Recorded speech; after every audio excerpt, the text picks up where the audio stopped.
Selamat pagi dan selamat hari Sabat.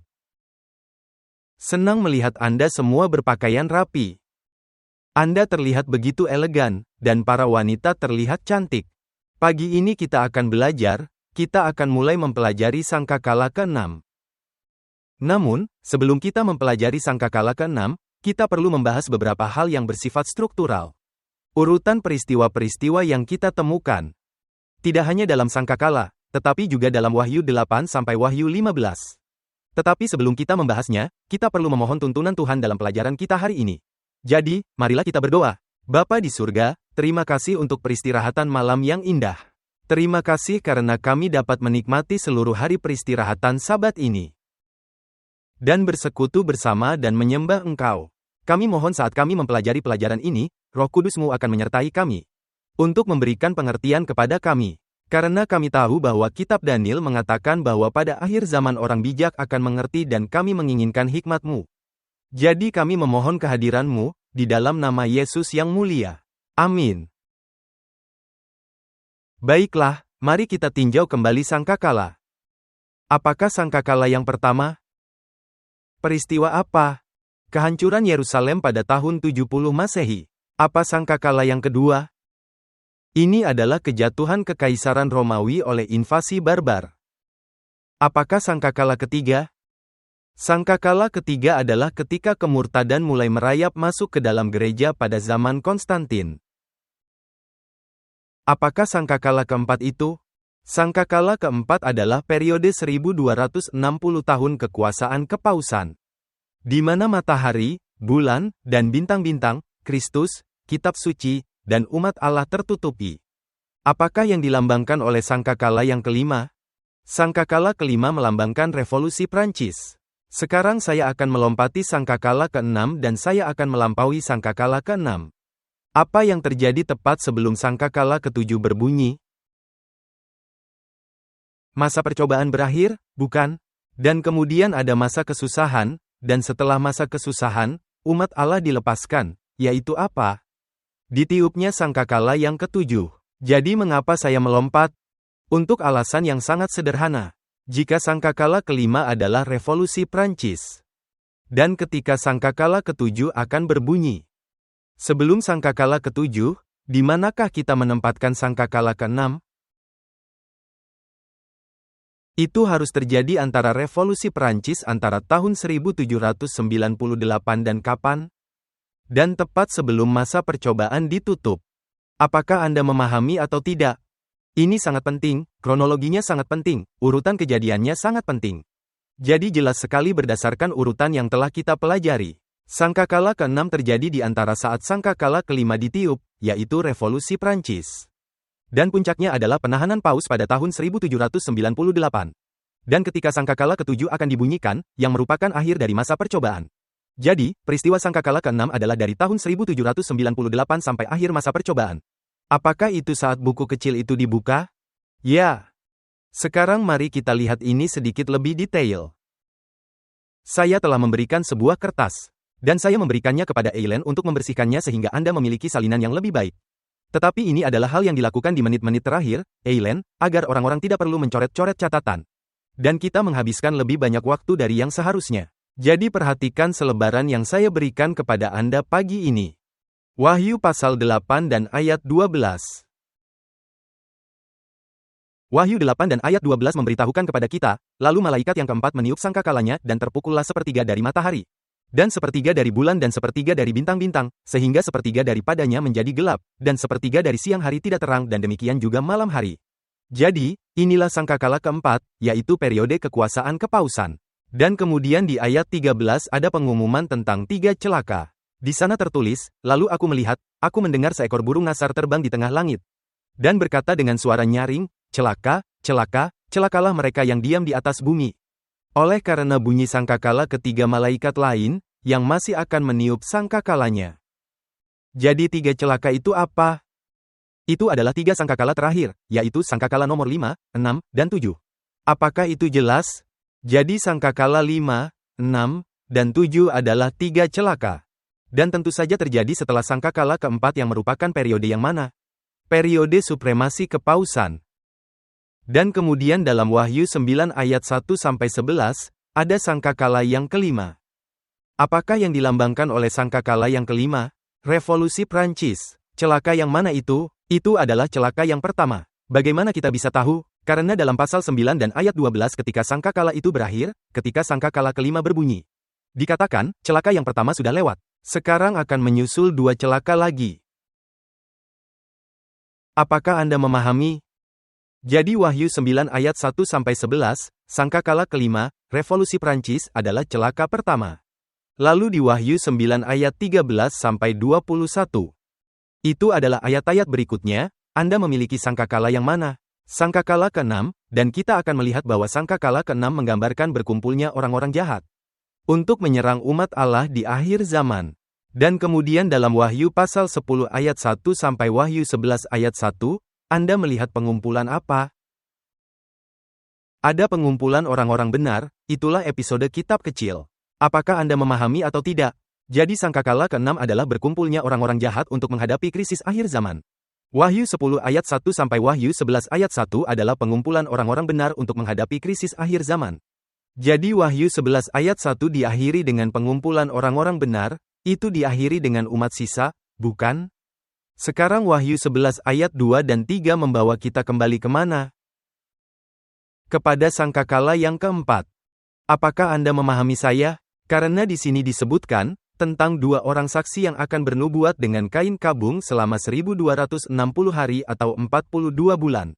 Apakah itu sangkakala keempat? Ya, jadi Wahyu 11 ayat 2-3 membawa kita kembali, kita sedang mempelajari strukturnya di sini.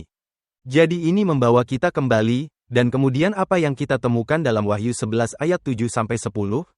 Sangkakala kelima, revolusi Prancis. Apakah Anda memahami atau tidak? Jadi kita memiliki siklus di sini. Dan kemudian dalam Wahyu 11 ayat 11-13.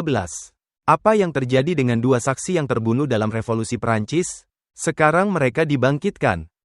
Dan engkau memiliki suatu umat sisa yang takut akan Allah dan memuliakan Dia. Apakah Anda memahami atau tidak? Jadi, apakah akhir dari Wahyu 11 ayat 11-13? Sekali lagi dengan umat sisa. Dan kemudian saya ingin Anda memperhatikan bahwa dalam Wahyu 11 ayat 14. Setelah Anda memiliki pandangan tentang orang fasik dan tentang orang benar, maka dalam ayat 14 dari Wahyu pasal 11 dikatakan, celaka yang kedua sudah lewat, lihatlah, celaka yang ketiga segera menyusul. Jadi, apakah celaka yang kedua itu? Celaka yang kedua adalah sangkakala yang ke-6, yaitu berkumpulnya orang-orang jahat untuk menyerang, serangan terakhir terhadap kerajaan Allah, umat Allah. Wahyu 10 menggambarkan pengumpulan orang-orang benar sebagai tentara yang lain untuk menghadapi musuh-musuh. Jadi, dalam Wahyu pasal 12 ayat 1-5, ada seorang perempuan yang berselubungkan matahari, dan di bawah kakinya ada bulan, dan ia bermahkota 12 bintang. Dan engkau mendapati seekor naga yang ingin membunuh anak yang akan dilahirkan dari perempuan itu. Apa yang diwakili oleh wanita ini? Ia mewakili gereja. Gereja Perjanjian Lama atau Gereja Perjanjian Baru? Ketika Yohanes melihatnya, dia adalah Gereja Perjanjian Lama. Anda berkata, mengapa begitu? Karena anak itu belum lahir. Anda tidak dapat memiliki Gereja Perjanjian Baru sebelum anak itu lahir. Apakah perempuan itu sudah ada sebelum anak itu lahir? Itu pertanyaan yang bodoh. Ya, jadi, apakah gereja sudah ada di dalam Perjanjian Lama? Tentu saja. Apakah 12 bapa leluhur mendirikan Gereja Perjanjian Lama? Ya, itulah mengapa Anda memiliki mahkota dengan 12 bintang. Bagaimana dengan Gereja Perjanjian Baru? Apakah perempuan itu kemudian melarikan diri ke padang gurun? Jadi, apakah itu Gereja Perjanjian Baru? Berapa banyakkah jumlah pendiri Gereja Perjanjian Baru? 12. Jadi, berapa banyak gereja yang Allah miliki di dalam sejarah? Satu hanya untuk orang Yahudi, dan yang lainnya untuk orang bukan Yahudi, dan kemudian Anda akan mengalami pengangkatan. Tidak, hanya ada satu umat Allah di sepanjang sejarah. Apakah itu jelas? Jadi, Wahyu 12 membawa kita kembali kemana? Wahyu 12 membawa kita kembali ke masa ketika Yesus dilahirkan, dan kemudian beralih ke sangkakala yang keempat. Apakah Anda memahami saya? Anda berkata, bagaimana kita tahu itu? Baiklah, mari kita baca ayat 6, Wahyu 12 ayat 6. Dikatakan, kemudian perempuan itu, dengan kata lain, setelah Yesus pergi ke surga, ia memperoleh kemenangan. Dikatakan dalam ayat 6, perempuan itu lari ke padang gurun. di mana telah disediakan suatu tempat baginya oleh Allah, supaya ia dipelihara di situ 1260 hari lamanya. Apakah itu periode yang sama dengan periode sangkakala keempat? Tentu saja. Dan kemudian ayat 13-15 mengatakan, dan ketika naga itu sadar, bahwa ia telah dilemparkan di atas bumi. Yang Yesus lakukan ketika ia mati di kayu salib. Ia memburu perempuan yang melahirkan anak laki-laki itu. Kepada perempuan itu diberikan kedua sayap dari burung nasar yang besar. Supaya ia terbang ke tempatnya di padang gurun, di mana ia dipelihara jauh dari tempat ular itu selama 1 masa dan 2 masa dan setengah masa. Jadi, apa tahap selanjutnya setelah Roma kafir mencoba membunuh anak itu?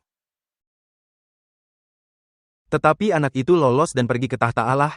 Ini adalah sangkakala keempat, 1 masa dan 2 masa dan setengah masa, yaitu 1260 hari. Apakah Anda memahami saya atau tidak? Sekarang, Anda kemudian memiliki Wahyu 12 ayat 17. Ayat 13-16 yang menggambarkan 1260 tahun. Tetapi Wahyu 12 ayat 17 sekali lagi menunjukkan kepada kita tentang apa? Umat sisa. Apakah Anda memperhatikan bahwa semua siklus ini diakhiri dengan umat sisa? Perhatikan Wahyu 12 ayat 17. Maka marahlah naga itu kepada perempuan itu. Apakah itu sama dengan sangkakala ke-6, di mana ada gerombolan yang datang dari jurang maut? Dan Anda tahu, mereka dipimpin oleh iblis. Apakah itu gambaran yang sama? Ya, maka marahlah naga itu kepada perempuan itu, lalu pergi memerangi keturunannya yang lain. Yang menuruti hukum-hukum Allah dan memiliki kesaksian Yesus. Apakah Anda memahami? Apakah Anda mengikuti ini? Lihat, struktur kitab Wahyu itu rumit. Maksud saya, kita tidak bisa hanya mempelajari simbol-simbol dan hanya membaca ayat-ayat yang terpisah-pisah, kita harus melihat bagaimana kitab Wahyu disusun. Jadi diakhiri dengan umat sisa dan kemudian di pasal 13, mari kita masuk ke pasal 13 ayat 1 dan 2. Dan ia tinggal berdiri di pantai laut. Lalu aku melihat seekor binatang keluar dari dalam laut, bertanduk 10 dan berkepala 7. Di atas tanduk-tanduknya terdapat 10 mahkota dan pada kepalanya tertulis nama-nama hujat. Binatang yang kulihat itu serupa dengan macan tutul, dan kakinya seperti kaki beruang dan mulutnya seperti mulut singa. Ini melihat ke arah masa lalu, bukan? Dan naga itu memberikan kepadanya kekuatannya, dan tahtanya dan kekuasaannya yang besar. Apa yang dilambangkan oleh naga di sini? Setan? Ya, tapi naga yang sama yang mencoba membunuh siapa? Anak laki-laki yang kita lihat di pasal 12. Jadi Roma kafir sekarang memberikan kuasanya kepada apa?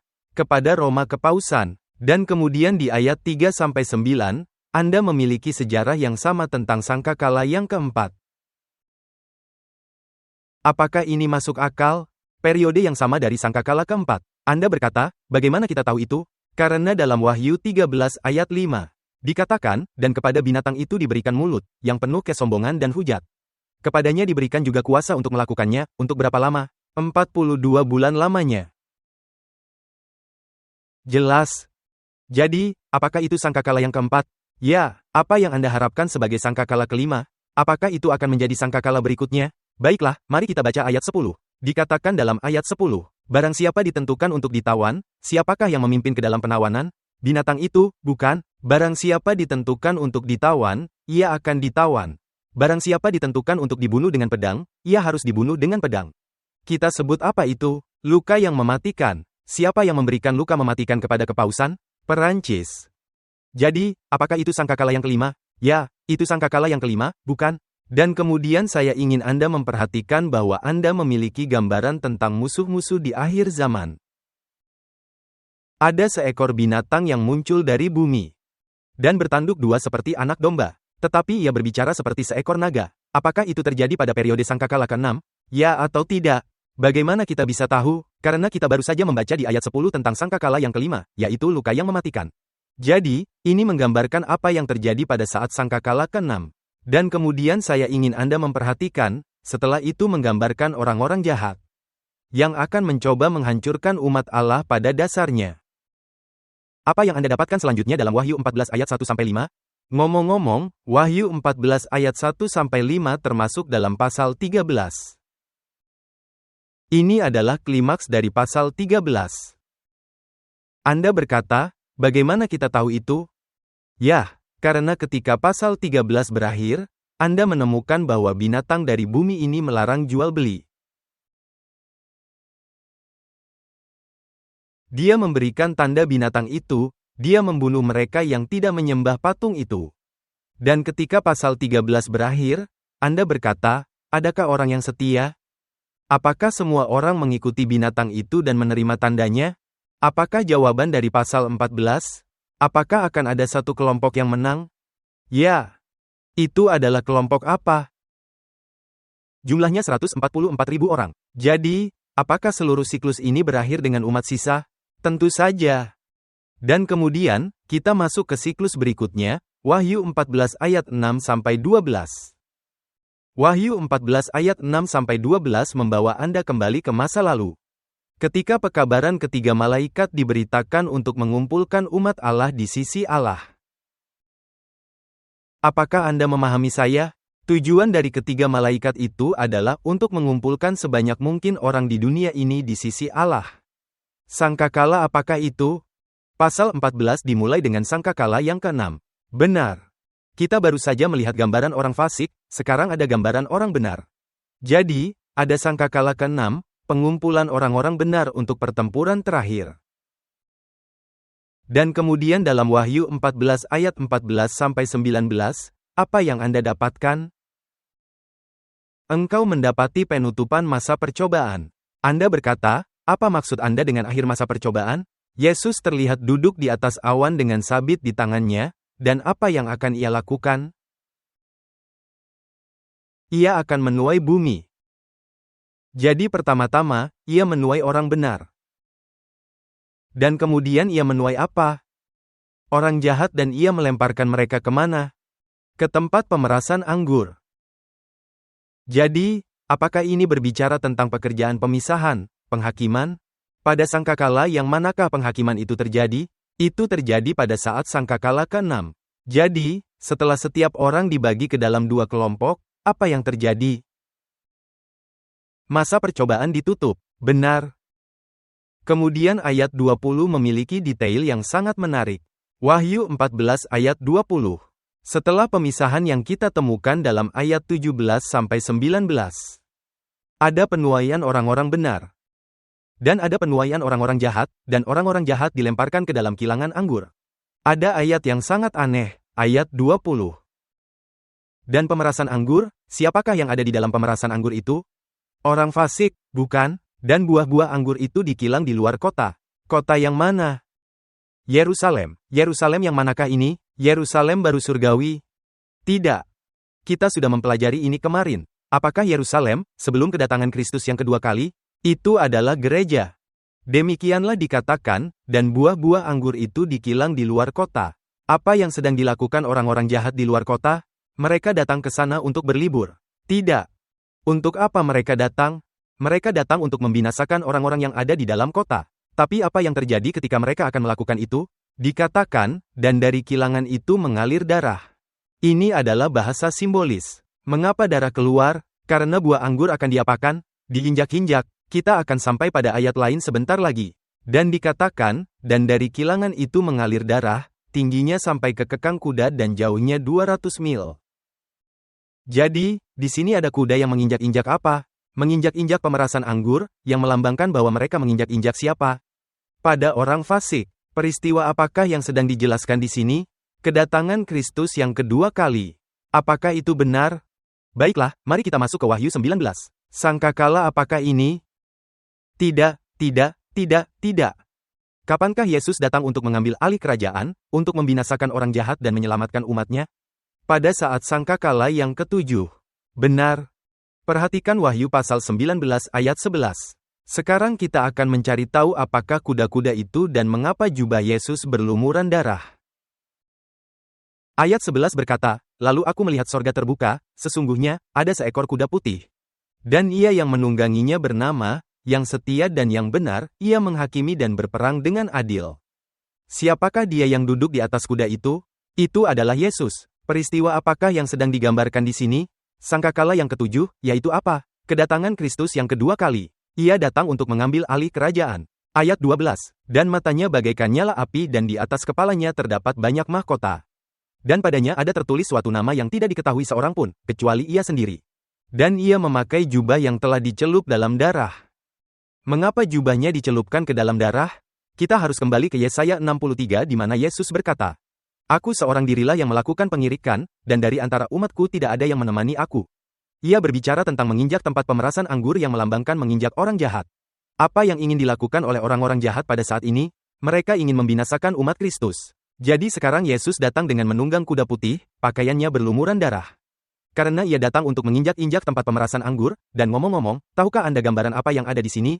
Masih ada tempat-tempat di Italia di mana mereka membuat anggur dengan cara ini. Mereka menaruh anggur di dalam sebuah bak besar. Lalu orang-orang masuk ke dalam bak itu dengan kaki telanjang dan menginjak-injak anggur. Dan ketika mereka menginjak-injak anggur, buah anggur itu tercecer ke pakaian mereka dan terlihat seperti darah. Itulah gambarannya di sini. Jadi dikatakan kemudian dalam kelanjutan di sini, ayat 13. Dan ia memakai jubah yang telah dicelup dalam darah dan namanya ialah Firman Allah. Apakah ia datang sendiri atau bersama makhluk-makhluk lain yang duduk di atas kuda? Sekarang kita akan mengetahui siapa yang duduk di atas kuda, yang menginjak kilangan anggur. Dikatakan dalam ayat 14. Dan semua pasukan yang di sorga mengikuti dia, mereka menunggang kuda putih dan memakai lenan halus yang putih bersih. Dan perhatikan ayat 15 yang berhubungan dengan apa yang kita baca dalam Wahyu 14 ayat 20. Dan dari mulutnya keluarlah sebilah pedang tajam, yang akan memukul segala bangsa. Dan ia akan menggembalakan mereka dengan gada besi. Jadi, apakah ini berbicara tentang ketika Yesus akan mengambil alih kerajaan? Ya. Dan kemudian dikatakan, dia sendiri menginjak apa? Dan ia akan memeras anggur dalam kilangan anggur, yaitu kegeraman murka Allah, yang maha kuasa. Jadi, apakah pasal ini berisi tentang pengumpulan orang-orang benar pada waktu sangkakala ke-6, yaitu pekabaran 3 malaikat? Apakah orang-orang jahat menolak pekabaran 3 malaikat? Jadi, satu kelompok menerima, kelompok yang lain menolak. Dan sebagai akibatnya, apa yang terjadi pada saat penghakiman? Nah, dengan keputusan yang dibuat, Anda memiliki 2 kelompok. Dan apa yang Yesus lakukan? Ia melakukan pekerjaan penghakiman terakhir, memisahkan antara tuaian di bumi dan anggur di bumi. Dan kemudian Anda memiliki, ngomong-ngomong itu terjadi sebelum malaikat ke-7 berseru. Dan engkau akan melihat apa? Yesus datang untuk mengambil kerajaan, itulah sangkakala yang ke-7. Tetapi tidak berakhir di situ, itu berakhir dengan umat sisa. Perhatikan Wahyu pasal 15, pasal berikutnya ayat 2. Wahyu pasal 15 ayat 2. Dikatakan di sana, ini terjadi setelah kuda-kuda menginjak-injak tempat pemerasan anggur di luar kota. Yang melambangkan orang-orang jahat yang telah berkumpul di sekitar gereja untuk mencoba menghancurkan gereja. Mereka yang telah menerima pekabaran 3 malaikat. Dikatakan dalam Wahyu 15 ayat 2. Dan aku melihat sesuatu bagaikan lautan kaca bercampur api. Dan mereka yang apa? Dan di tepi lautan kaca itu berdiri orang-orang yang telah mengalahkan binatang itu dan patungnya dan bilangan namanya. Pada mereka ada kecapi Allah. Dan mereka menyanyikan nyanyian Musa, hamba Allah, dan nyanyian anak domba, bunyinya. Besar dan ajaib segala pekerjaanmu, ya Tuhan, Allah, yang maha kuasa. Adil dan benar segala jalanmu, ya Raja segala bangsa. Siapakah yang tidak takut, ya Tuhan, dan yang tidak memuliakan namamu? Sebab engkau saja yang kudus, karena semua bangsa akan datang dan sujud menyembah engkau. Apakah seluruh seri ini berakhir sekali lagi dengan umat sisa? Ya. Jadi, di setiap siklus Anda akan mendapatkan umat sisa. Wahyu 10 ayat 1 sampai Wahyu 11 ayat 1, ada umat sisa. Wahyu 11 ayat 11 sampai 13, ada umat sisa. Wahyu 12 ayat 17, umat sisa. Wahyu 14 ayat 1 sampai 5, umat sisa. Wahyu 15 ayat 2 sampai 4, umat sisa. Apakah Anda menangkap gambarannya? Jadi, kecuali kita mengetahui strukturnya, kita akan sangat bingung, sehingga kita akan lebih buruk daripada Konfusius. Saya tidak tahu mengapa mereka memanggilnya Konfusius, dia seharusnya sangat bijaksana. Tapi bagaimanapun juga kita perlu mempelajari strukturnya. Sekarang sekali lagi saya akan menyebutkan, baca halaman 355 sampai 362, di mana hal ini dikembangkan secara rinci. Anda akan dapat memahaminya dengan lebih baik. Sekarang mari kita buka halaman 301. Berdasarkan apa yang telah kita pelajari, sangkakala ke-6 menggambarkan apa? Sangkakala ke-6 menggambarkan berkumpulnya orang-orang jahat pada saat krisis akhir zaman. Apa yang juga terjadi selama sangkakala ke-6? Kitab kecil dibuka. Dan Allah juga memanggil siapa? Umat sisanya. Untuk berperang melawan orang-orang jahat. Jadi dengan kata lain, sangkakala ke-6 adalah pengumpulan orang-orang jahat dan pengumpulan orang-orang benar. Jadi dengan mengingat hal ini, mari kita lanjutkan ke halaman 301. Sangkakala ke-6 adalah gambaran yang jelas tentang pengumpulan orang-orang jahat. Oleh 3 malaikat simbolis iblis. Untuk peperangan terakhir melawan umat Allah yang sisa. Pengumpulan terakhir yang dimulai pada tahun 1844. Ini dimulai dengan siapakah? Dengan orang yang hidup atau dengan orang yang mati? Penghakiman dimulai dengan orang mati dan telah berlangsung. Dengan kelompok manakah penghakiman itu berakhir? Umat sisa terakhir yang masih hidup. Yang akan dikelilingi oleh orang-orang jahat untuk mencoba menghancurkannya pada masa kesusahan. Jadi, pengumpulan terakhir yang dimulai pada tahun 1844 akan semakin meningkat sampai penutupan masa percobaan. Sesaat sebelum akhir penutupan pintu kasihan, ketika malaikat ke-7 akan meniup sangkakala. Setan akan mendatangkan kebangkitan apa? Pentakosta, kebangunan rohani, palsu yang besar. Pada hari Sabat pagi saya suka menyalakan televisi ke beberapa saluran agama. Dan pagi ini saya beralih, saya pergi ke Hope Channel dan kemudian saya pergi ke beberapa saluran lain untuk melihat apakah ada sesuatu yang bermanfaat. Dan mereka memiliki acara TD Jakes. Itu hanya acara besar yang hebat. Sungguh menakjubkan, saya berkata, wah, dan ribuan orang yang berkumpul di sana benar-benar tertipu. Kelihatannya seperti kebangkitan Roh Kudus. Tetapi itu bukan Roh Allah. Jadi setan akan membawa kebangunan Pentakosta palsu yang besar. Tujuan dari kebangunan rohani ini adalah apa? Untuk mendahului dan memalsukan kebangunan rohani yang asli, yang akan terjadi pada saat pencurahan hujan akhir. Itu akan mengumpulkan orang-orang jahat ke dalam satu tubuh. Itulah yang digambarkan oleh sangkakala ke-6, dan kita akan mempelajari sangkakala ke-6 sore ini. Ayat demi ayat dan Anda akan dapat melihatnya. Pena inspirasi memberitahu kita bahwa nabi palsu, yaitu apa? Protestanisme yang murtad. Bahkan akan membuat apa? Api turun dari langit di hadapan manusia. Sebuah mujizat yang memparodikan turunnya api dari surga pada zaman siapa? Nabi-nabi palsu Baal tidak diizinkan untuk membawa api dari surga.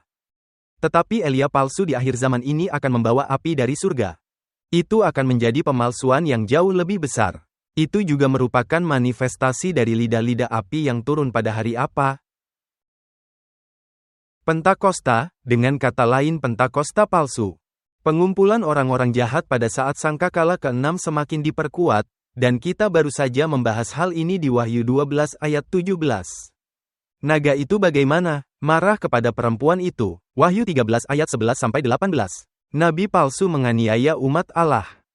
Wahyu 14, terutama ayat 20. Orang-orang jahat berkumpul di sekitar kota kudus, yaitu gereja, untuk membinasakan umat Allah. Dan sebuah ayat yang belum kita lihat, yaitu Wahyu 16 ayat 13-16. Segera setelah berakhirnya pengumpulan orang-orang jahat pada waktu sangkakala ke-6, yaitu Wahyu 9 ayat 21. Pasal 10 menyajikan apa? Sisi sebaliknya, dengan kembali ke masa lalu, untuk menggambarkan pengumpulan secara global dari apa? Orang benar. Jadi, sangkakala ke-6 adalah pengumpulan apa? Orang-orang jahat. Wahyu 10, pasal berikutnya adalah pengumpulan apa? Orang-orang benar, oleh pekabaran dari mana? Kitab kecil. Apakah Anda memahami atau tidak? Sekarang, kita tahu bahwa pekabaran jam penghakiman yang dimulai dengan peristiwa-peristiwa di sekitar tahun 1844 adalah apa? Jadi, apakah sangkakala ini akan berskala global? Tentu saja, karena malaikat itu meletakkan satu kakinya di daratan dan kaki yang lain di lautan. Pengumpulan orang-orang benar dalam Wahyu 10, dikembangkan lebih lanjut di mana? Di dalam Wahyu 14 ayat 6-12 yang merupakan nubuatan lagi dari Wahyu 10 ayat 11.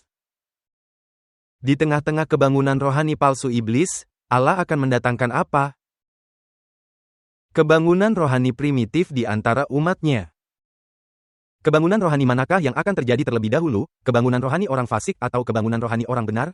Kebangunan rohani orang-orang jahat saudara-saudara. Itulah sangkakala yang keenam. Mari kita lanjutkan. Pekabaran ini dikenal sebagai pekabaran apa? Pekabaran malaikat keempat.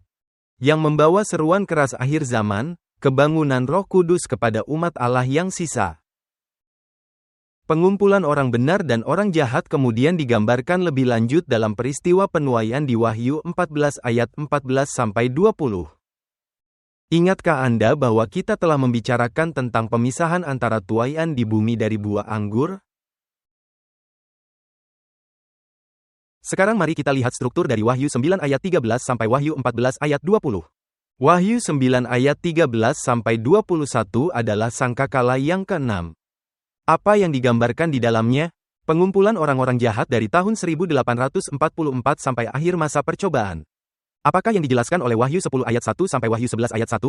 Pengumpulan orang-orang benar dari tahun 1844 sampai akhir masa percobaan.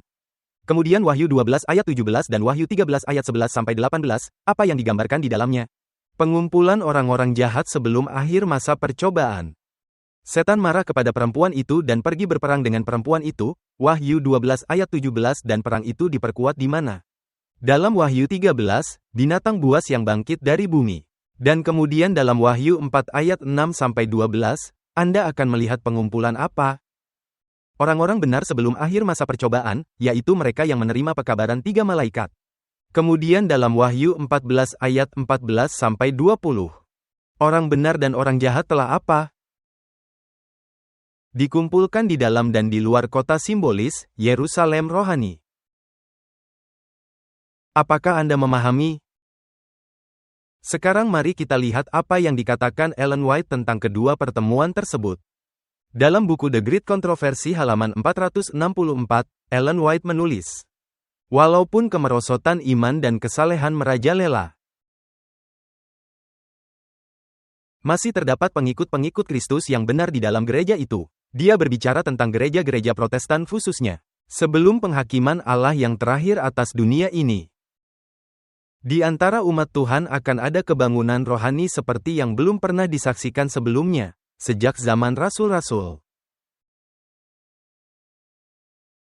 Roh dan kuasa Allah akan dicurahkan kepada anak-anaknya.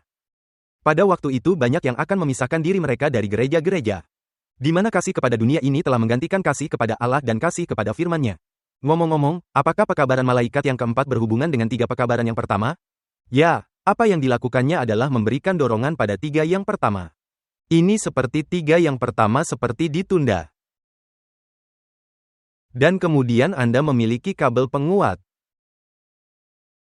Untuk mengatakan, hei, orang-orang, pekabaran 3 malaikat perlu diberitakan dengan kekuatan. Jadi dia melanjutkan, pada waktu itu banyak yang akan memisahkan diri mereka dari gereja-gereja, di mana kasih kepada dunia ini telah menggantikan kasih kepada Allah dan kasih kepada firman-Nya. Banyak orang, baik pendeta-pendeta maupun orang awam, pada waktu itu dengan gembira menerima kebenaran agung yang Allah suruh disiarkan kepada dunia ini, untuk menyediakan orang-orang kepada kedatangan Tuhan. Apakah pekerjaan ini diselesaikan oleh pekabaran 3 malaikat, dan malaikat keempat yang memberikan dorongan kepada pekabaran 3 malaikat? Tentu saja. Jadi fokusnya di sini adalah pada orang benar. Tetapi sekarang perhatikan apakah iblis juga ingin mencegah hal ini terjadi? Ya. Jadi dikatakan, musuh jiwa-jiwa ingin menghalangi pekerjaan ini. Dan sebelum waktu untuk gerakan seperti itu datang. Jadi, kebangunan rohani yang mana yang lebih dulu terjadi? Kebangunan rohani yang palsu lebih dulu terjadi. Jadi, apakah Anda akan mengharapkan dalam kitab Wahyu bahwa sangkakala ke-6 adalah kebangunan rohani yang palsu? Dan kemudian pasal 10 adalah kebangunan rohani yang sejati? Musuh jiwa-jiwa ingin menghalangi pekerjaan ini. Dan sebelum waktu untuk gerakan seperti itu datang, ia berusaha mencegahnya dengan memperkenalkan, apa? Suatu penipuan. Dalam gereja-gereja yang bisa dibawa kuasa penipuannya, akan ditunjukkannya bahwa seolah-olah berkat-berkat khusus Allah dicurahkan. Di sana akan dinyatakan apa yang dianggap sebagai, apa? Kepentingan agama yang besar. Orang banyak akan bersukaria bahwa Allah bekerja dengan sangat mengagumkan bagi mereka. Padahal pekerjaan itu adalah perbuatan roh yang lain. Dengan berkedok agama, setan akan berusaha meluaskan pengaruhnya terhadap dunia Kristen. Jadi, apakah pekabaran 3 malaikat itu hanya ditujukan kepada dunia Kristen? Ya, apa yang akan dilakukannya? Ribuan orang akan datang dan bergabung dengan umat sisa. Tetapi apa yang dilakukan iblis pada saat yang sama? Setan sedang mengumpulkan umatnya pada saat yang sama. Dan dia benar-benar melakukannya sebelum kebangunan rohani yang sesungguhnya datang. Karena apakah setan tahu bahwa akan ada kebangunan rohani yang sejati dan bahwa pekabaran 3 malaikat akan ditingkatkan? Anda lebih baik percaya bahwa dia tahu itu. Sekarang Ellen White kemudian berfokus pada pekabaran tentang orang benar. Ia menulis, hamba-hamba Allah, dengan wajah yang bersinar dengan pengabdian kudus, akan mempercepat penyiaran pekabaran dari surga itu dari satu tempat ke tempat yang lain. Pekabaran apa? Pekabaran 3 malaikat diperkuat oleh seruan nyaring malaikat. Melalui ribuan suara amaran itu akan disampaikan ke seluruh dunia. Puji Tuhan bahwa Tuhan mendirikan gereja Masehi Advent hari ke-7 sedunia. Itulah sebabnya pekabarannya dapat didengar saat ini di seluruh dunia. Melalui ribuan suara amaran itu akan disampaikan ke seluruh dunia. Mujizat-mujizat akan diadakan, orang sakit disembuhkan, dan tanda-tanda ajaib akan menyertai orang-orang yang percaya. Tetapi sekarang sekali lagi kita melihat ada pertemuan yang lain. Setan juga bekerja dengan tanda-tanda ajaib untuk menipu. Bahkan mendatangkan, apa? Apakah itu yang kita baca tentang nabi palsu? Itu adalah sebuah penguatan. Setan juga bekerja dengan tanda-tanda ajaib untuk menipu, bahkan mendatangkan api dari langit di hadapan manusia. Dan apakah ini akan membagi dunia menjadi 2 kelompok? Tuaian dari bumi dan pohon anggur. Perhatikan, demikianlah penduduk bumi harus menentukan kedudukan mereka. Entah di satu sisi atau di sisi yang lain. Lalu apa yang akan Yesus lakukan? Dengan sabit ia akan menuai tuaian di bumi, yaitu orang-orang benar. Dan orang-orang jahat akan dicampakkan ke dalam kilangan anggur murka Allah. Itulah ke-7 malapetaka. Apakah Anda menangkap gambarannya? Apakah sangkakala ke-6 digambarkan oleh umat Islam tepat setelah abad pertengahan? Saudara-saudara, ini adalah pengalih perhatian. Ini adalah pengalih perhatian dari apa yang Allah ingin kita ketahui tentang akhir zaman. Jadi ini bukan tentang, sangkakala itu sangat sulit dimengerti. Siapa yang peduli dengan sangkakala? Saya peduli dengan sangkakala. Karena sangkakala menggambarkan apa yang terjadi dari tahun 1844 hingga akhir masa percobaan. Sekarang mari kita perhatikan relevansi dari Wahyu 16 ayat 12-16. Kita harus mengerti, apakah Anda sudah mengerti sejauh ini? Baik. Kita harus memahami Wahyu 16 ayat 12-16. Sebagai pembesaran dan perluasan dari sangkakala ke-6 dalam Wahyu 9 ayat 13-21. Jadi, apa yang saya ingin Anda pahami sekarang adalah bahwa Wahyu 16 ayat 12-16, yang menggambarkan malapetaka ke-6 adalah penguatan dari sangkakala ke-6. Dan saya tahu Anda berpikir, Anda berkata, tetapi malapetaka ke-6 terjadi setelah masa percobaan berakhir. Jadi bagaimana Anda dapat mengatakan bahwa itu adalah penguatan dari sangkakala ke-6? Nah, itulah yang akan kita pelajari. Karena Wahyu 16 ayat 12-16, tidak semua yang ada di ayat-ayat itu berurutan secara kronologis. Sekarang ada 2 fakta yang menghubungkan kedua ayat ini. Dengan kata lain sangkakala ke-6 dan Wahyu 16 ayat 12-16. Yang pertama adalah rujukan kepada sungai Efrat. Baik sangkakala ke-6 maupun malapetaka ke-6 menyebutkan sungai Efrat. Jadi pastilah ada hubungannya. Karena hanya ada 2 kali dalam kitab Wahyu yang secara eksplisit menyebut nama sungai Efrat. Kaitan kedua di antara keduanya adalah referensi kepada roh-roh jahat yang dilepaskan untuk pergi ke dunia untuk mengumpulkan orang-orang jahat melawan umat sisa. Jadi, apakah Anda menangkap 2 kesamaan antara sangkakala ke-6 dan malapetaka ke-6? Pertama, penyebutan sungai Efrat. Dan kedua, pelepasan roh-roh jahat untuk pergi ke seluruh dunia untuk mengumpulkan orang-orang jahat melawan umat sisa. Ini adalah satu-satunya ayat dalam kitab Wahyu yang menyebutkan nama sungai Efrat. Namun, kita akan melihat bahwa dalam Wahyu 12 ayat 13-15 terdapat singgungan yang kuat atau petunjuk bahwa sungai Efrat yang dimaksud. Untuk memahami hubungan antara kedua bagian ini, yaitu sangkakala ke-6 dalam Wahyu 9 ayat 13-21. Dan Wahyu 16 ayat 12-16, kita harus kembali ke Wahyu 12. Untuk mendapatkan sedikit konteks historis. Wahyu 12 ayat 13-15 memberitahu kita bahwa naga itu melakukan apa? Ia memuntahkan air dari mulutnya seperti sungai, dengan maksud untuk apa? Menenggelamkan umat sisa Allah yang setia pada masa apa? Sangkakala yang manakah itu? Selama sangkakala keempat. Mari kita baca ayat-ayat itu, Wahyu 12 ayat 13-15. Wahyu 12 ayat 13-15. Dan ketika naga itu sadar, bahwa ia telah dilemparkan di atas bumi. Ia memburu perempuan yang melahirkan anak laki-laki itu. Nah, perempuan itu melambangkan gereja perjanjian baru, bukan? Karena anak sudah pergi ke surga. Ayat 14. Kepada perempuan itu diberikan kedua sayap dari burung nasar yang besar, supaya ia terbang ke tempatnya di padang gurun. Di mana ia dipelihara jauh dari tempat ular itu selama 1 masa dan 2 masa dan setengah masa. Dan sekarang bagaimana seekor ular? Ngomong-ngomong ular dan naga itu sama, bukan? Ular purba, naga, ular purba, iblis dan setan. Wahyu pasal 12 ayat 7-9 memberitahukan kepada kita. Jadi dikatakan, bagaimana ular itu mengikat untuk membunuh perempuan itu? Lalu ular itu menyemburkan dari mulutnya air, seperti apa? Sebesar sungai. Ke arah perempuan itu, supaya ia dihanyutkan, oleh apa? Sungai itu, apa yang dilambangkan oleh air itu? Melambangkan banyak orang, bangsa, bahasa, dan kaum. Kuasa manakah yang menganiaya di sini?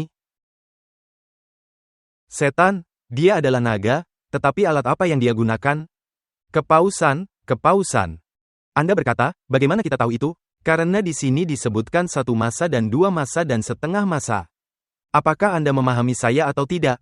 Jadi itulah sangkakala keempat. Jadi, cara naga itu akan mencoba membunuh perempuan itu selama periode ini, selama sangkakala keempat, adalah dengan menenggelamkannya. Apa Anda memahami saya? Sekarang mari kita lanjutkan ke halaman berikutnya. Kita harus membuka Yosua pasal 24 sekarang. Air apakah yang akan digunakan naga untuk menenggelamkan perempuan itu pada saat sangkakala keempat? Mari kita kembali ke Yosua pasal 24. Yosua pasal 24. Dan mari kita baca beberapa ayat. Ayat 2. Berkatalah Yosua kepada seluruh bangsa itu, beginilah firman Tuhan, Allah Israel. Nenek moyangmu, yakni Terah, ayah Abraham dan ayah Nahor, diam di seberang apa? Di seberang sungai. Di seberang sungai. Sungai apa itu? Ada angka kecil di sebelah sungai di Alkitab versi New King James saya, tertulis Sungai Efrat. Perhatikan ayat 3. Tetapi aku mengambil Abraham, bapamu itu, dari seberang, apa? Seberang sungai. Sungai apakah itu? Sungai Efrat. Perhatikan ayat 14. Oleh sebab itu, takutlah akan Tuhan dan beribadahlah kepadanya dengan tulus ikhlas dan setia. Jauhkanlah Allah yang kepadanya nenek moyangmu telah beribadah di seberang, apa? Sungai. Dan ayat 15 diulangi. Tetapi jika kamu anggap tidak baik untuk beribadah kepada Tuhan, pilihlah pada hari ini kepada siapa kamu akan beribadah. Allah yang kepadanya nenek moyangmu beribadah di seberang, apa? Sungai. Sungai apakah itu? Sungai itu adalah Sungai Efrat. Sekarang Sungai Efrat juga disebut Sungai Besar. Apakah Sungai Besar itu penting? Karena kita akan melihat dalam Wahyu pasal 16 bahwa malapetaka ke-6 jatuh ke Sungai Besar Efrat. Perhatikan Kejadian pasal 15 ayat 18. Kejadian pasal 15 ayat 18. Dikatakan di sana, pada hari itulah Tuhan mengadakan perjanjian dengan Abram serta berfirman, kepada keturunanmu lah kuberikan negeri ini. Mulai dari sungai Mesir, sungai apakah itu? Sungai Nil, ya. Sampai ke sungai yang besar itu, Sungai Efrat. Jadi, apakah Sungai Efrat itu? Itu adalah sungai yang besar. Sekarang kita harus memahami bahwa dalam Wahyu pasal 12, sungai itu adalah simbol, air adalah simbol, bukan? Apa yang dilambangkan oleh air itu? Mereka melambangkan bangsa-bangsa yang iblis gunakan untuk mencoba membunuh perempuan itu. untuk mencoba menghancurkan gereja. Sekarang mari kita buka Yesaya pasal 8 ayat 7. Bahkan Perjanjian Lama memberi kita konsep bahwa sungai melambangkan tentara yang berniat menghancurkan umat Allah. Mari kita buka Yesaya pasal 8 ayat 7 dan 8. Di sini Raja Asyur menyerang tanah Israel. Dan ia diibaratkan seperti banjirnya sungai Efrat. Hal ini tertulis dalam Yesaya pasal 8 ayat 7-8.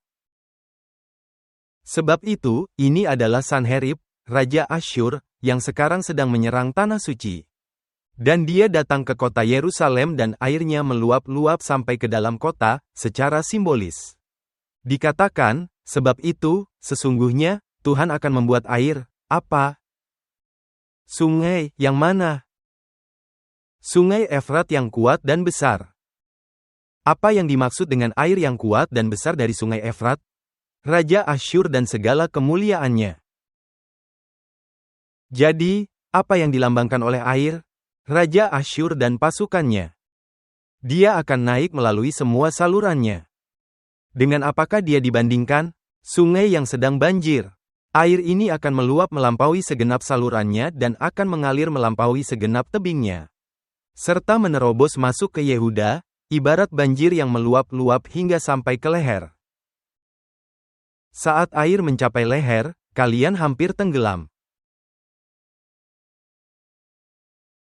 Apa kalian mengerti ini? Sekarang, dalam Wahyu pasal 12. Mari kita kembali ke sana, ada beberapa detail yang menarik yang saya ingin kita perhatikan di sana dalam Wahyu pasal 12. Dan sekali lagi ayat 15. Dikatakan di sana, lalu ular itu menyemburkan dari mulutnya air, sebesar, apa? Sebesar sungai. Nah, inilah detail yang menarik. Jika Anda membaca kitab Yosua 24 versi King James, di mana dikatakan sungai, dikatakan apa? Banjir. Banjir. Apakah yang dimaksud dengan banjir? Itu adalah sungai Efrat. Itu adalah sungai Efrat yang besar. Dikatakan, lalu ular itu menyemburkan dari mulutnya air, sebesar sungai. Ke arah perempuan itu, supaya ia dihanyutkan, oleh apa? Supaya ia dihanyutkan sungai itu. Sekarang perhatikan terjemahan Alkitab English Standard Version dari Wahyu 12 ayat 15 dan 16. Kebanyakan versi modern menerjemahkannya dengan kata sungai daripada kata air bah. Tetapi ESV menangkap bahwa ini benar-benar air bah, yaitu sungai Efrat. Dikatakan di sana dalam ayat 15, ular itu menyemburkan dari mulutnya air, seperti apa? Sebesar sungai, ke arah perempuan itu, supaya ia dihanyutkan, dengan apa?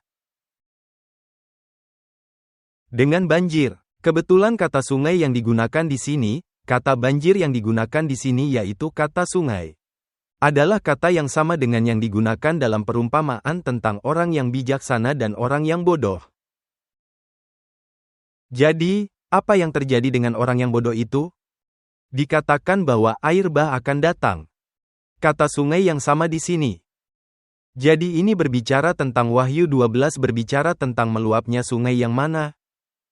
Meluapnya sungai Efrat meskipun tidak disebutkan namanya. Dan apa maksud dari sungai Efrat? Tujuannya adalah untuk menenggelamkan gereja pada saat sangkakala yang mana? Selama periode sangkakala keempat. Benar. Siapa yang datang untuk menyelamatkan? Suatu wilayah tertentu di suatu tempat. Suatu wilayah tertentu di suatu tempat, bukan negara. Belum ada Amerika Serikat. Ngomong-ngomong, apakah bumi menolong wanita itu selama 1260 tahun? Ya, karena itu terjadi pada tahun 1620. Jadi apa yang terjadi? Dikatakan, tetapi bumi, apa? Menolong perempuan itu. Dan apa yang dilakukan bumi? Ia membuka mulutnya, dan menelan sungai yang disemburkan naga itu dari mulutnya. Dengan kata lain, Apa yang sedang digambarkan di sini? Ini menggambarkan fakta bahwa ketika gereja ditenggelamkan di Eropa, ada sebuah tempat yang disebut bumi yang memberikan perlindungan kepada perempuan itu. Di manakah itu? Wilayah Amerika Serikat, bukan Amerika Serikat, belum ada Amerika Serikat saat itu. Di sini hanya disebutkan wilayah, tetapi perhatikan baik-baik dalam Wahyu pasal 13. Di sana disebutkan tentang seekor binatang yang muncul dari bumi. Dan sekarang menjadi sebuah bangsa, karena binatang melambangkan sebuah bangsa. Apakah Anda memahami saya? Jadi, mari kita perhatikan di bagian bawah halaman 304. Namun, Wahyu 12 ayat 17 menjelaskan bahwa setelah penganiayaan berhenti untuk sementara waktu, naga itu akan melakukan apa lagi? Mari kita baca ayat 17. Apakah air akan sekali lagi mengalir begitu saja? Tentu saja. Karena dikatakan di ayat 17, dan naga itu, apakah naga yang sama yang memuntahkan air dari mulutnya? Ya, maka marahlah naga itu kepada perempuan itu, lalu, membuat apa? Perang. Apakah itu sangkakala ke-6? Ya, itu adalah setan yang sedang mengumpulkan pasukannya. Dia pergi berperang dengan sisa-sisa keturunannya. Ada berapa kelompok yang ada dalam ayat ini? 2. Anda memiliki naga yang marah kepada perempuan itu dan Anda memiliki keturunan umat sisa. Dan apa yang dilakukan oleh umat sisa itu? Mereka menaati hukum-hukum Allah dan memiliki apa? Kesaksian Yesus Kristus. Jadi, inilah pertanyaan saya. Setelah Wahyu 12 ayat 17 menjelaskan bahwa setelah penganiayaan berhenti selama satu periode, apakah kita berada dalam periode di mana penganiayaan masih terus berhenti? Ya. Mengapa? Karena Amerika Serikat, binatang dari bumi belum membantu binatang pertama untuk mendapatkan kekuatannya kembali. Naga itu sekali lagi akan menganiaya sisa-sisa keturunannya. Dengan kata lain, umat sisa dari Yesus. Ini adalah cara lain untuk mengatakan bahwa naga itu sekali lagi akan melakukan apa? Memuntahkan air dari mulutnya yang melambangkan simbolis dari sungai Efrat. Anda berkata, itu hanya spekulasi. Tunggu. Kita belum membahas Wahyu 16. Sekarang Wahyu 9 ayat 13-21 dan 16 ayat 13-16 menggambarkan waktu ketika air sungai Efrat yang dikeringkan oleh prinsip-prinsip demokrasi Amerika Serikat dan revolusi Perancis, akan mulai apa? Mengalir kembali, setelah luka yang mematikan itu sembuh. Hal ini akan mengarah pada penindasan terhadap umat Allah. Apakah Alkitab menggambarkan saat ketika pelacur atau binatang atau tanduk kecil itu sekali lagi akan duduk di atas air untuk membunuh umat Allah? Wahyu 17 menjelaskan lebih lanjut bagaimana air sungai Efrat akan mengalir sekali lagi. Di bawah kekuasaan pelacur yang duduk di mana? Di banyak perairan. Perairan yang mana? Sungai Efrat. Anda mengatakan, tetapi Wahyu 17 tidak menyebutkan sungai Efrat. Ya, tetapi pelacurnya disebut Babel dan sungai Babel adalah sungai Efrat. Jadi, di manakah pelacur itu duduk? Dia duduk di sungai Efrat. Apakah airnya mengalir? Oh ya, airnya mengalir. Dia mendominasi, dia menduduki mereka. Mereka mendominasi, dia mendominasi dunia. Selama air sungai mengalir, semua berjalan dengan baik bagi siapa? Bagi pelacur, yang penuh dengan darah orang-orang kudus. Namun, segera setelah menjelaskan arti air yang menjadi tempat perempuan itu duduk, ayat ini memberitahu kita bahwa raja-raja akan berpaling kepadanya. Apakah mereka akan mengeringkannya? Apakah orang banyak akan menarik dukungan mereka? Apakah sungai Efrat akan mengering lagi setelah mulai mengalir lagi? Ya. Dengan kata lain, mereka akan mengering padanya. Ini akan menjadi kekeringan terakhir dari sungai Efrat. Ellen White menggambarkan hal ini dengan jelas di awal pasal, umat Allah dilepaskan. Great Kontroversi, halaman 635 dan 636, berbicara tentang orang fasik. Dengan pekik kemenangan, ejekan dan kutukan. Rombongan orang-orang jahat hampir menerkam mangsa mereka. Apakah ini terdengar seperti bunyi sangkakala ke-6? Jika Anda sudah membacanya, ya, pada waktu tiba-tiba kegelapan, yang lebih gelap dari kegelapan malam, turun ke atas bumi. Itulah tulah kelima adalah kegelapan. Pelangi yang bersinar dengan kemuliaan dari tahta Allah, meliputi segala langit dan seolah-olah mengelilingi setiap kelompok orang yang sedang berdoa. Dan sekarang perhatikan apa yang terjadi dengan orang banyak itu. Apa yang direncanakan orang banyak untuk dilakukan sampai pada titik ini? Mereka akan menyerbu umat Allah. Ngomong-ngomong, apa yang terburu-buru itu? Air. Tetapi apa yang terjadi sekarang setelah kegelapan datang, yaitu tulah kelima adalah tulah kegelapan. Orang banyak yang marah itu tiba-tiba terdiam. Apa yang terjadi dengan air? Mereka mengering. Benar. Lihat, jangan selalu mencari kata-kata Alkitab dalam tulisan-tulisan Ellen White, carilah urutan kejadiannya. Teriak ejekan mereka terhenti. Tujuan kegeraman mereka hendak membunuh telah dilupakan. Dengan penuh rasa takut mereka memandang lambang perjanjian Allah, dan ingin agar terlindung dari cahayanya yang luar biasa itu. Beberapa saat kemudian Ellen White melanjutkan, ia berbicara tentang mengeringnya air sekarang. Orang-orang melihat bahwa mereka telah diperdaya. Mereka saling menuduh satu sama lain telah menuntun mereka kepada kebinasaan, tetapi semuanya bersatu. Menimpakan hukuman mereka yang paling pahit itu kepada para pendeta. Apakah mereka mendukung para pendeta sebelum ini? Oh ya, gembala-gembala yang tidak setia itu telah membuat hal-hal yang menyenangkan. Mereka telah menuntun para pendengarnya meniadakan hukum Allah dan menganiaya mereka yang memeliharanya. Sekarang dalam keputusasaan mereka, guru-guru ini mengakui pekerjaan penipuan mereka itu di hadapan dunia ini. Perhatikan apa yang terjadi dengan air sekarang. Air akan mengering di sistem ini sekarang dan mereka akan menimpakan diri mereka sendiri ke atas siapa? Atas mereka yang telah menipu mereka. Orang banyak dipenuhi oleh, apa? Kemarahan besar. Kami telah hilang, seru mereka, dan engkaulah penyebab kebinasaan kami. Dan mereka berbalik menentang gembala-gembala palsu itu. Apakah dukungan kepada para gembala palsu sekarang sudah dicabut? Apakah air mengering? Ya. Seseorang, yang pada suatu waktu mereka paling kagumi, akan dikutuk dengan kutukan yang paling mengerikan. Pedang-pedang yang telah digunakan untuk membunuh umat Allah, sekarang mereka gunakan untuk membinasakan musuh-musuh mereka. Di mana-mana ada keributan dan pertumpahan darah. Deskripsi yang cukup bagus, bukan? Jadi saya mengerti malapetaka ke-6 sedikit lebih baik. Berapa banyak kelompok yang akan ada?